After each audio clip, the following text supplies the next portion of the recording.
환영하고 축복합니다. 아멘. 네. 우리 여러분들 아시다시피 우리 수요일 날 저녁에 7시 30분에도 예배가 있습니다.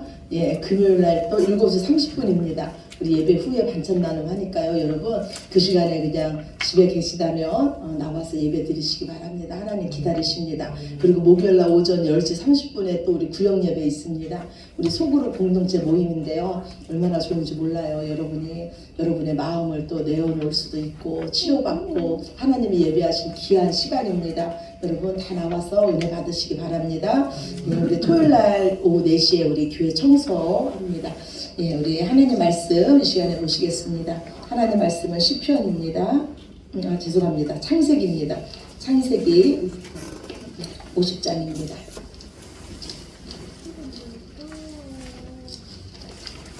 창세기 50장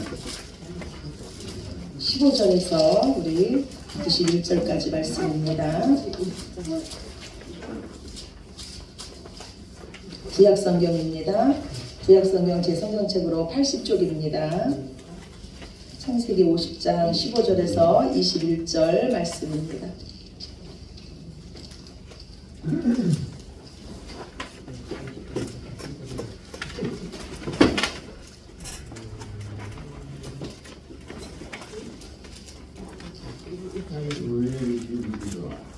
네, 50장 15절입니다. 네, 우리 다 찾으셨으면은 우리 교독합시다.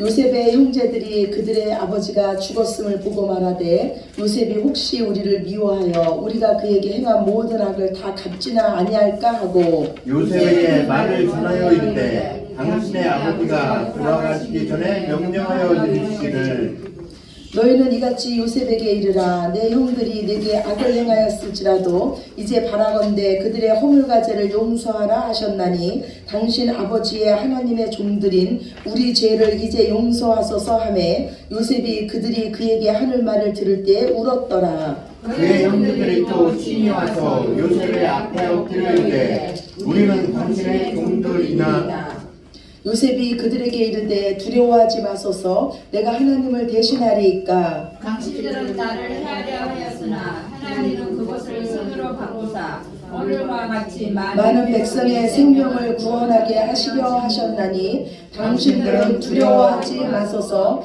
내가 당신들과 당신들의 자녀를 기르리이다 하고 그들을 강복한 말로 위로하였더라. 아멘. 예. 우리는 계속해서 이 관계에 대한 말씀을 나누고 있습니다. 예, 우리는 모두 다 행복하기를 원합니다. 그래서 행복하기 위해서 열심히 삽니다. 행복하기 위해서 사랑하는 사람도 만나고 더 가치 있는 인생을 살려고 노력합니다. 그런데 그 행복이라는 게요, 우리 마음대로 안 되는 것 같아요. 행복을 원하지만은 우리 인생에 내가 원하는 것보다 어떨 때는 힘든 고비가 더 많은지도 모르겠습니다. 그런데 우리 하나님은요, 우리가 행복하기를 원하십니다. 그래서 하나님은 말씀하시기를 이스라엘 백성에게 그러세요. 이스라엘이여 너는 행복한 자로다. 너같이 여호와의 구원을 받은 자가 어디 있느냐고 말씀해요. 이 말씀은 오늘 저와 여러분에게 주시는 말씀입니다. 예, 구원받은 여러분은 진정으로 행복하십니까? 아멘. 아멘이십니까? 여호와께 구원받은 이스라엘 백성들은 정말 행복했을까요? 홍해를 마른 땅처럼 걸러고요. 강야를 40년 동안 하나님이 먹이시고 입히시고 날마다 하나님의 기적을 보면서 그들은 걸었습니다. 그런데 그들의 삶은 진정으로 행복했을까요? 성경에 보면요, 그들은 강야 40년 동안 하나님께 감사하기는커녕 원망과 불평이었다고 말씀하고 있습니다. 하나님에 대한 믿음이 없어서예요. 그러면서 하나님은요, 오늘 우리에게 참으로 행복한 삶의 그 비결을 말씀하세요. 행복하려면 너가 리더가 돼야 된다는 거예요. 관계 리더가 돼야 된다는 거예요. 먼저 사랑하라는 거예요. 먼저 이해하고 먼저 섬겨주고 먼저 용서하라는 거예요. 너희가 대접을 받고자 하는 대로 너희가 먼저 대접하며 너희가 심은 대로 내가 너희에게 거두게 할 것이라고 말씀합니다. 오늘 저와 여러분이 나눌 말씀은요, 용서에 대한 말씀이에요. 우리가요, 우리의 모든 관계가 회복되기 위해서는요, 먼저 하나님과 우리의 관계가 회복돼야 됩니다. 하나님과 우리의 관계를 회복시키기 위해서 오신 분이 바로 예수님이세요. 예수님은요, 자기 백성을 저희 죄에서 구원하기 위해서 이 땅에 오셨습니다. 우리가 그리스도인으로서 받은 복 중에서 가장 큰 복은 제사함의 복이에요. 이 죄사함의 복은 바로 용서의 복입니다. 그래서 다윗은 이렇게 말씀해요. 시편 32편 1절에 허물의 사함을 받고 자기 죄가 가려진 자는 복이 있다고 말씀합니다. 이 죄사함에 대한 믿음은요, 하나님께서 우리의 모든 죄를 용서해 주셨다는 이 믿음이에요. 하나님께서 우리의 모든 죄를 용서해 주심으로써 하나님과 우리의 관계가 회복된 줄로 믿습니다. 아멘. 이 제사함에 대한 믿음은요, 하나님과 원수되었던 우리가 이제는 하나님의 자녀가 된 것입니다. 그래서 이 용서는요, 깨어진 이 관계를 회복하는 큰 능력이 있습니다. 그래서 우리 인간 관계에서도 용서는 반드시 필요합니다. 우리는 누구나 용서받아야 됩니다. 또 용서받고 싶은 마음이 우리 안에는 있습니다. 우리에게는요, 아무에게도 말 못하는 그 고통스러운 죄가 있어요. 후회스러운 과거가 있습니다. 누군가의 마음을 아프게 한 적도 있고, 순간적인 잘못으로 인해서 다른 사람에게 치명적으로 상처를 준 일도 우리에게 있습니다. 또 우리는 수많은 상처를 받고 지금까지 살아왔습니다. 그래서 모든 사람에게는 용서가 필요합니다. 오늘 본문 말씀은요, 용서하는 것과 이 용서를 받아들이는 일이 얼마나 어려운 일인지를 말씀하고 있어요. 바로 요셉 이야기예요. 요셉은요, 야곱이 라헬을 통해서 낳은 아들입니다. 야곱은 노년에 이 아들을 얻었어요. 또 4명의 아내 중에서요, 자기가 가장 사랑하는 라헬을 통해서 요셉을 얻었습니다. 그래서 야곱은 요셉을 특별히 사랑했어요. 다른 형제들과 달리 요셉을 편애했습니다. 그래서 요셉의 이 배다른 형제들은요, 요셉을 미워했어요. 아버지의 사랑을 독차지하는 요셉을 미워했습니다. 야곱은 요셉에게 채색옷을 입혀줬어요. 채색옷은 장자라는 뜻이었습니다. 분명히 장자가 있었지만 야곱에게는 요셉이 장자였어요. 요셉이 내 상속자라는 의미가 거기 들어있었습니다. 만약에 우리가 요셉의 형이라면 우리도 요셉을 미워할 수밖에 없었을 거예요. 그런데 거기에다가 더 기막힌 사건이 일어납니다. 요셉이 꿈을 꾸는 거예요. 근데 그 꿈 내용이 어떤 내용이냐면 이 형들이 자신에게 절한다는 그런 꿈 내용이었어요. 이 꿈으로 인해서 요셉의 형들은요, 요셉을 더 미워하기 시작합니다. 요셉의 형들은 요셉 때문에 깊은 상처를 받았어요. 이 상처는 결국 분노를 일으켰고요, 이 분노는요, 원망을 품게 했습니다. 그리고 그 원한을 갚기를 이 형제들은 원했어요. 그런데 드디어 그날이 왔습니다. 요셉이 자신들이 양을 치는 그 도단에 온 거예요. 그러자 이들이 말해요. 자, 꿈꾸는 자가 오는도다. 이 꿈꾸는 자 요셉을 우리가 어떻게 할까? 그때 그들의 마음은 하나가 됐습니다. 꿈꾸는 자 요셉을 우리가 죽이자. 그리고 그 꿈이 어떻게 이루어지는지 우리가 보자. 이들이 제일 먼저 한 일은요, 요셉의 그 채색옷을 벗겼습니다. 그리고 요셉을 구덩이에 집어넣었어요. 형들에게 살려달라고 아우성치는 요셉의 그 목소리를 이들은 외면했습니다. 그 목소리를 외면한 채 이들은 그곳에서 함께 식사를 했습니다. 그리고 결국 형들은요, 요셉을 죽이지 않고 이 요셉을 이스마엘 그 상인들에게 팔아넘깁니다. 하루아침에 요셉은요, 아버지의 사랑받던 이 요셉은요, 하루아침에 애굽의 종이 됐습니다. 이 가정에서 요셉 역시 큰 상처를 받았을 겁니다. 사랑하는 아버지와 생이별해야 됐고 아는 사람 하나도 없는 애굽 땅에 팔려가야 됐습니다. 요셉의 형들은요, 상처가 많았어요. 그 상처를, 그 원한을 이 요셉의 형들은 요셉에게 부었습니다. 그런데 그날 이후로 요셉의 형들은 전혀 자유롭지 못했어요. 두려웠습니다. 무슨 일만 일어나면 이거는 내가 지은 죄 때문에 나에게 일어나는 형벌인가 하면서 두려움에 떨었습니다. 애굽의 국무총리가 된 그 요셉을 만났을 때 이들이 서로 나눈 대화가 우리가 죄를 범하였도다, 우리가 죄값을 받는도다라고 이들은 말했습니다. 아버지 야곱이 죽은 후에도요, 이들은 두려워했어요. 그들을 치유할 수 있는 길은 온전한 용서뿐이 없었습니다. 그러나 똑같은 상처를 받은 이 요셉은 달랐습니다. 요셉은요, 분명히 그 형제들에게 버림받은 상처가 있었어요. 그런데 요셉은요, 하나님을 만났습니다. 사랑의 하나님을 만났어요. 용서의 하나님을 만났습니다. 애굽에서요, 종으로 있었고 억울한 누명을 쓰고 감옥에 갇혔지만요, 하나님은 말씀하시기를 그가 그곳에서도 나와 함께함으로 그의 인생은 형통했다고 말씀하고 있습니다. 하나님의 온전한 사랑만이요, 두려움을 내어 쫓는 줄로 믿으시기 바랍니다. 아멘. 하나님의 온전한 사랑만이 우리의 모든 상처를 치료하시는 줄로 믿으시기 바랍니다. 아멘. 요셉이 이 형제들을 용서할 수 있었던 것은요, 그가 받은 그 상처를 하나님의 안목으로 바라봤기 때문이에요. 모든 사건을 하나님의 시선으로 바라보고 하나님의 시선으로 해석했기 때문입니다. 오늘 본문 창세기 50장 20절이에요. 우리 다시 한번 보겠습니다. 창세기 50장 20절 말씀 다시 한번 봅니다. 당신들은 나를 해하려 하였으나 하나님은 그것을 선으로 바꾸사 오늘과 같이 만민의 생명을 구원하게 하시려 하셨나니. 아멘. 요셉은요 하나님의 시선으로요 그 형제들의 실수를 바라봤습니다. 형제들의 실수가 오히려 하나님의 일을 하는 도구가 되었다는 거예요. 인생을 돌이켜보니까 오히려 자신에게 상처를 준 형제들에게 감사하게 되었다는 거예요. 상처는요 무조건 나쁜 것만은 아닙니다. 이 상처 때문에 더 잘된 사람이 많습니다. 상처가 사명이 된 사람이 더 많습니다. 우리의 약점을 하나님은 강점으로 사용하시는 분이십니다. 상처가 진주가 됐으지 상처 때문에 하나님을 더 높이는 자들이 얼마나 많은지 알 수 없습니다. 상처 때문에 받은 축복을 한번 생각해 보시기 바랍니다. 그때 우리의 용서는 더 쉬워질 줄로 믿습니다. 용서한다는 거는요 참 어려운 거예요. 분명히 내가 용서를 베풀었는데도요 어느 날 내 마음속에 꿈틀꿈틀 그 아픈 상처가 다시 일어날 때가 있습니다. 그래서 용서는요 계속해서 반복해야 돼요. 예수님 말씀하시기를 7번씩 70번이라도 용서라고 말씀합니다.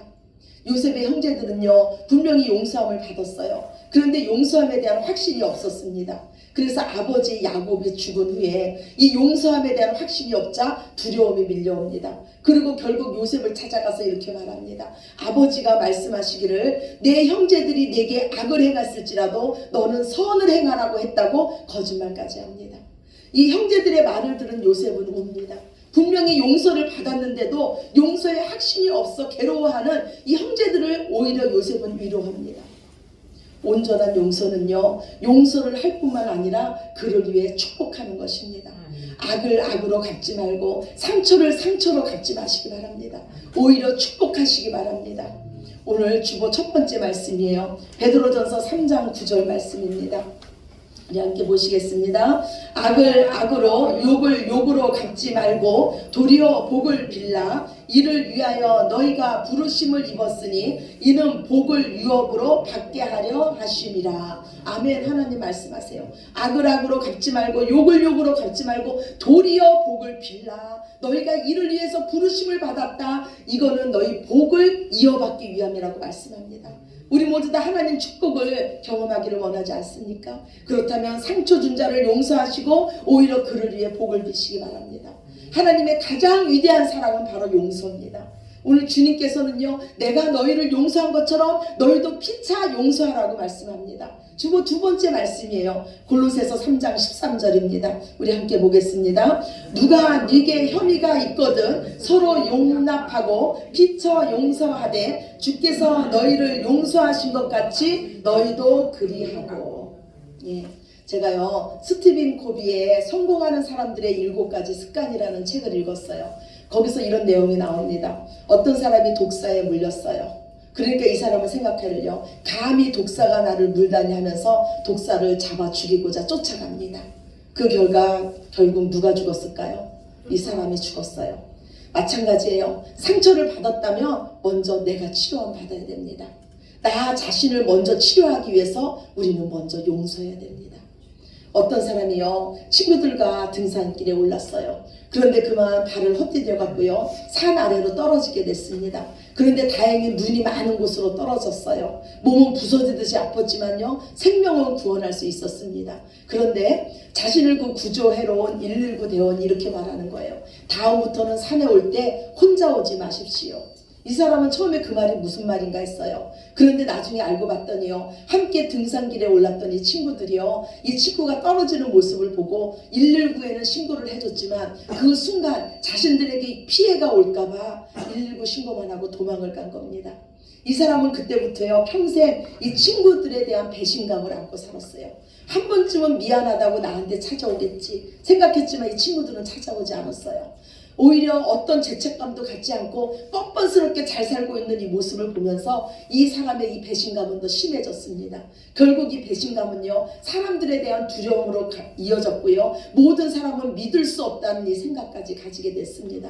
결국 이 사람은요 사람들에 대한 도끼를 품게 됐고요 반드시 성공해서 내가 복수하고 말겠다는 이 마음을 가지고 오직 일만 했습니다. 부하들도요, 직자 동료들도 믿을 수가 없었어요. 그래서 결국 모든 일을 자신이 혼자 다 처리했고요, 시간이 갈수록 자신의 일만 더 늘어났습니다. 그런데 이 세상이요, 자기 마음 먹은 대로 되지 않았어요. 결국 이 사람은 지금 내가 무언가가 잘못하고 있구나 이렇게 생각하고 있을 때 이 사람을 구원해줄 한 사람이 등장합니다. 바로 이 사람의 직장 상사였어요. 이 직장 상사는 이 사람에게 일주일간 휴가를 다녀오라고 했습니다.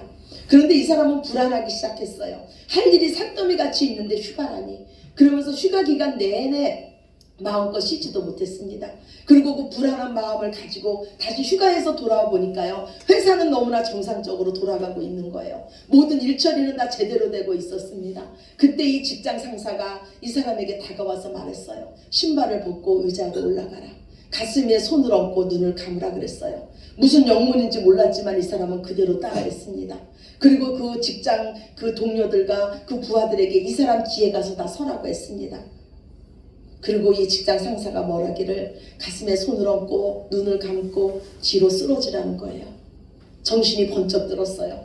눈을 감고 있으니까요, 그 북한산 절벽에서 자기가 떨어졌던 그 순간이 떠올랐어요. 60cm도 안 됐던 의자였지만요, 북한산 절벽보다 더 아찔한 느낌이 들었습니다. 뒤로 쓰러져라. 뒤로 쓰러져라. 도저히 못합니다. 나는 도저히 할 수가 없습니다. 믿어. 네가 사람을 믿지 못하면 너는 사람을 얻을 수가 없어. 너는 높이 올라갈 수가 없어. 믿어. 그것이 지금 내가 당신에게 내리는 명령이야. 믿어. 순간 가슴은 북소리치듯이 쿵쾅거렸습니다. 배신한 친구들이 눈앞에 떠올랐어요. 마음은 찢어질 것 같았어요. 그런데 그분의 음성은 계속 마음을 두드렸습니다. 믿어. 그래서 소중한 가치를 되찾아. 결국 이 사람은 뒷걸음치다가 허공에 발을 헛디디고 그대로 뒤로 쓰러지고 말았습니다. 그러자 절벽에서 쓰러지던 그 느낌이 그대로 왔어요. 이제 나에게 엄청난 고통이 올 거야. 내 몸은 부서질 거야. 엄청난 공포 때문에 이 사람은 비명을 지르고 말았습니다. 그런데 눈을 떠보니까 따뜻하고 부드러운 손들이 이 사람을 감싸고 있는 거예요. 마치 작은 천사들이 가벼운 구름으로 자기를 안듯이 안고 있는 겁니다. 직원들은 이 사람을 내려다보고 있었고, 혹시 이 사람이 다칠까봐 안간힘을 보태서 이 사람을 안고 있는 거예요. 그때 이 사람의 눈에서는 눈물이 홍수처럼 쏟아졌습니다. 그리고 어린 시절의 자기 모습이 떠올랐어요. 내가 얼마나 사람들을 좋아했는지, 내가 얼마나 친구들을 좋아했는지 그 모습이 떠올랐습니다. 그 이후로 이 사람은요, 정상만 바라보는 사람이 아니라 사람을 바라보는 사람이 됐습니다. 이 세상에서 가장 귀한 게 무엇입니까? 바로 사람입니다. 어떤 순간에도 사람이 먼저인 줄로 믿습니다. 많은 사람들이 임종을 앞두고 후회하는 것이 무엇입니까? 내가 가장 내게 가까이 있던 그 사람을 내가 사랑하지 못했다는 것을 가장 후회합니다. 용서는요, 나 자신을 위해서 내가 가장 먼저 해야 할 일이 바로 용서인 줄로 믿습니다. 세상 사람들은요, 상대가 용서를 구할 때 용서합니다. 그러나 우리는요, 하나님 아버지께서 우리를 먼저 용서해 주셨듯이 우리는 먼저 용서하는 자들입니다. 또한 우리가 용서해야 할 이유가 있습니다. 잠언 4장 23절 말씀에 보면 생명의 근원이 마음에 있다고 말씀합니다. 우리는 다른 사람의 마음을 우리가 어떻게 할 수가 없습니다. 그러나 우리 마음은 내가 지킬 수 있습니다. 누군가를 용서하기 위해서 기도해 보신 적이 있으실 거예요. 우리가 누군가를 용서하기 위해서 기도하면요, 하나님께서 먼저 우리의 마음을 만지십니다. 용서할 은혜를 주세요. 하나님의 사랑을 기억하게 하십니다. 그리고 이 다스릴 수 없는 이 감정들을요, 하나님께서 만져주셔서 주님의 평안으로 가득 채워주십니다. 하나님 나라가 우리에게 임합니다. 그러면 그 주님의 사랑 때문에 우리는 용서할 수 있습니다. 세상에는요, 용서받고 싶은 사람들로 가득 차 있습니다. 그들에게 이 하나님의 용서를 전하시기 바랍니다.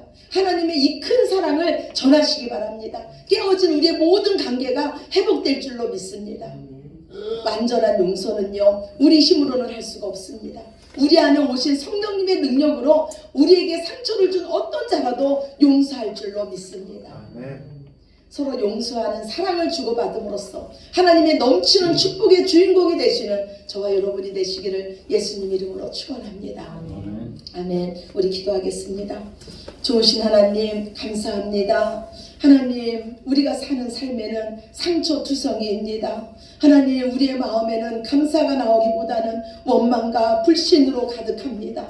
이 세상은 누구도 믿지 못할 세상이 되었습니다. 얼마나 혼란한지 모릅니다. 많은 사람들이 상처를 껴안은 채 그 상처를 가진 채 그대로 살아가고 있습니다. 그래서 하나님은 먼저 우리의 상처를 치료하시기를 원하십니다. 그리고 이제 우리는 그 상처가 우리의 사명이 돼서 세상으로 나아가서 하나님의 사랑으로 하나님의 용서하심으로 우리가 먼저 살기를 하나님 원하십니다. 내가 너희를 사랑한 것 같이 내가 너희를 용서한 것 같이 너희도 서로 사랑하며 너희도 서로 용서하라고 오늘 우리에게 말씀합니다. 이것이 너희가 축복을 이어받을 비결이라고 말씀합니다. 주님, 우리에게 순종할 믿음을 더하여 주시옵소서. 우리 힘으로는 할 수 없사오나 하나님 의지하고 우리가 입술을 벌리며 손을 내밀 때 우리 하나님께서 일하실 줄로 믿습니다. 하나님께서 그곳에 하나님 나라를 먼저 이루어 놓으신 줄로 믿습니다. 오직 하나님 말씀에 순종하게 하여 주시고 우리가 더 많은 사람을 얻을 수 있는 관계의 리더들이 되게 하여 주시옵소서. 모든 영광을 아버지께 올려드리며 사랑이 많으신 예수님 이름으로 기도드렸습니다. 아멘. 우리 다 같이 자리에서 일어나셔서 찬양 부르시면서